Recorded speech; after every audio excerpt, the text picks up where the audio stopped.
Quand on regarde les débats à la télévision d'une oreille un peu distraite pendant un bricolage quelconque, on est frappé de mesurer à quel point les commentateurs parisiens sont gênés lorsqu'ils ont à définir la fameuse fracture sociale.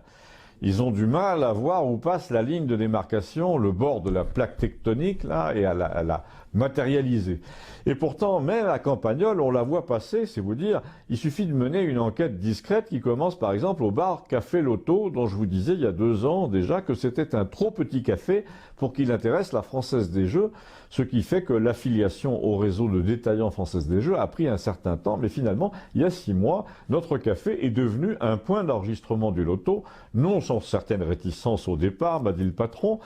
mais pas de son fait. La Société Française des Jeux ne croyait pas vraiment à la rentabilité du point de vente. Or, après 6 mois, quand on compare à des établissements comparables dans les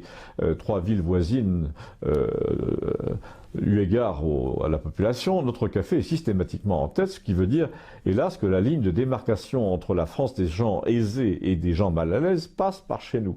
Pour parler plus directement, il y a une paupérisation. Il est rare de voir un retraité à 3 000 € par mois remplir 5 grilles de loto tous les 3 jours, mais comme il y a plutôt chez nous des pensions de moins de 1000, eh bien le loto fait le plein à Campagnole.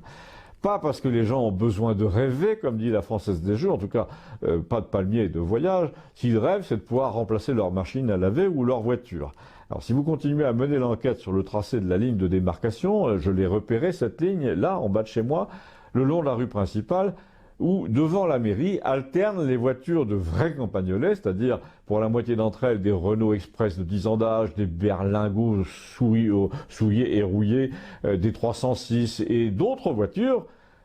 qui, elles, sont marquées du logo discret du Conseil général, de la communauté de communes ou encore pire des eaux et forêts, des sociétés d'approvisionnement en eau potable, par exemple, l'assainissement. Et là, c'est véritablement une débauche de 4x4, de voitures hautes, de vitres discrètement fumées, de tableaux de bord équipés d'un GPS gros comme une télévision, qui toutes sont achetées tantôt sur budget public, tantôt sur budget privé alimenté par des contrats juteux avec le public. Et il sort de ces carrosses beige métallisées toute une humanité qui n'est pas très différente de celle des ministères à Paris. Des gens autour de 35 ans, des femmes surtout, diplômées, genre pète sec, avec des dossiers sous le bras, des femmes qui ont un peu de mal à marcher en talons hauts sur les pavés disjoints et qui sont visiblement excédées de devoir expliquer régulièrement ce qu'elles fabriquent avec votre argent, sous prétexte que c'est la loi.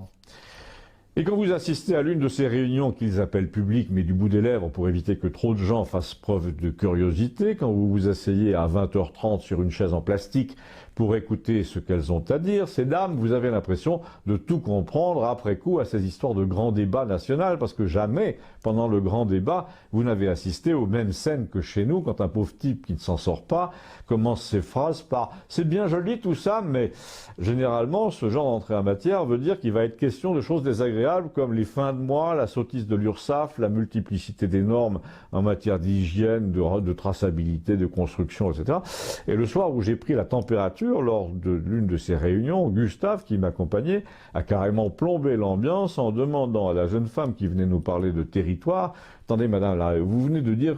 que ce que vous nous présentez n'est pas négociable, donc si j'ai bien compris, ça veut dire que nous allons tous obéir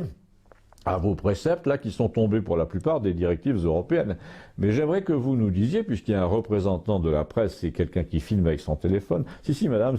désolé, c'est légal, c'est une réunion publique, non, il n'arrêtera pas. J'aimerais que vous nous disiez comment vous serez en mesure de nous imposer ce que vous avez mis en place, puisque pour des choses aussi simples que la nécessité de rouler avec un permis de conduire, vous n'êtes plus capable de l'imposer à 700 000 personnes en France, qui d'ailleurs ne sont pas assurés non plus. Donc je voulais vous demander pendant combien de temps vous croyez que vous allez pouvoir courir comme ça de réunion en réunion comme un canard sans tête.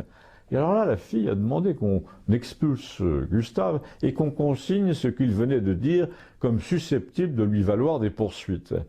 Alors avant de partir de son plein gré, Gustave a dit « Un canard sans tête n'est en mesure de poursuivre personne, madame. Il finit à la broche avec des olives. »